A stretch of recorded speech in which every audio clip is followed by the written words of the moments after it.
सुने थे कि अभी तो मैं इस मिशन में आई हूँ एक छोटा सा टिमटिमाता हुआ स्टार बनके, वो कोई और नहीं है अनमोल जी। मैं चाहती हूँ अनमोल जी के जोरदार तालियां बजाएं, क्योंकि उनका इतना बड़ा सपना है कि अभी हमें सीए बनना है। आप सबों को सीए बनना है? यस। हमारे अंदर वो गुरूर होना चाहिए कि हमें सीए बनके इस डिएक्शन मिशन में रहना है। और सच बताओ, इंटरेस्ट तभी आता है जब हम सीए बनते हैं। क्यों? आज हम देखते हैं हमारे प्रोफेसर सर जब प्लेन में घूमते हैं ना, तो काश मैं भी इस प्लेन में बैठती, ये मन होता है ना। लेकिन क्या है, वो दिन दूर नहीं है, बहुत जल्दी आने वाला है। आप सभी लोग उस प्लेन में बैठेंगे, वो प्लेन आपका इंतजार कर रही है बहुत जल्दी। लेकिन उसके पहले आपको अपने आप से पूछना है, क्या हम सच में रियली मेहनत कर रहे हैं? रियल मेहनत करने की जरूरत है। अगर आप रियल मेहनत करते हैं तो वो प्लेन आपका इंतजार कर रही है, क्योंकि ओनली फॉर क्राउन एम्बेसडर के लिए वो प्लेन है ना। यस। तो मैं देखना चाहती हूँ यहाँ हमारी कितनी बहनें एकदम न्यू है, एकदम न्यू, पहली बार आई है।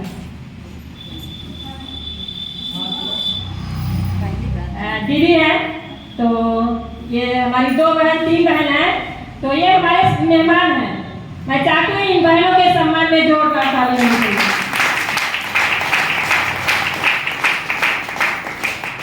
और मिशन में मैं भी आई थी कुछ न कुछ समस्या को लेके। हमारे अंदर तो भैया दोनों समस्या थी। हमारे अंदर शारीरिक समस्या भी थी और जेब रूपी भी समस्या थी। लेकिन कहीं बीमारी से ज्यादा मुझे जेब की समस्या सताती थी। मैं अपनी बीमारी को देखती नहीं थी, बट जेब रूपी समस्या के पीछे मैं भाग रही थी। क्योंकि मैं आपको बताऊं, मैं अपने मायके से भी गरीब परिवार से थी और ससुराल में जिस घर में मेरी शादी हुई उस घर में भी मैं गरीब ही बन गई। वो घर भी गरीब था, लेकिन मेरे अंदर वो हौसला था कि भले ही गरीब माँ बाप ने जन्म दिया, भले ही गरीबी में पली बड़ी, लेकिन जिस घर में मेरी शादी हुई है मैं अपने हाथों से अमीर बनाऊंगी, ये मेरा वादा है। और देखते ही मैं बहुत मायूस हो गई। जिस दिन मैं शादी होकर ससुराल में गई, मैंने कहा घूंघट के नीचे से मैंने देखी, ये भी जमीन तो ये भी है, झोपड़ी तो ये भी है ना। जिस घर में मेरी शादी हुई वो भी झोपड़ी है। लेकिन मेरे हौसले बुलंद रहते थे। मैंने कहा भले ही गरीब घर में आई हूँ, लेकिन मैं जिस बच्चे को इस दुनिया में लाऊंगी उसको गरीब नहीं छोड़ूंगी। मेरे मन के हौसले बार बार उठते थे। लेकिन मैं भी, अब आप सोचिए, शादी होके अगर ससुराल में आओगी तो आपका क्या वजूद होगा? चौखट के अंदर रहो, है ना। मैं भी चौखट के अंदर रहती थी। लोग कहते थे हमारे यहाँ की प्रथा है चौखट के अंदर में रहना, बाहर मत जाना। हम भी बड़ी थी ना, कुछ दिनों तक चौखट के अंदर थी जब तक मेरे पास बच्चे नहीं हुए थे। और बच्चे की अगर बात करें तो मेरे पास हमारा बड़ा वाला लड़का शादी के 4 साल बाद आया था। 4 साल तक मैं घुट के अपनी जिंदगी को जी गई।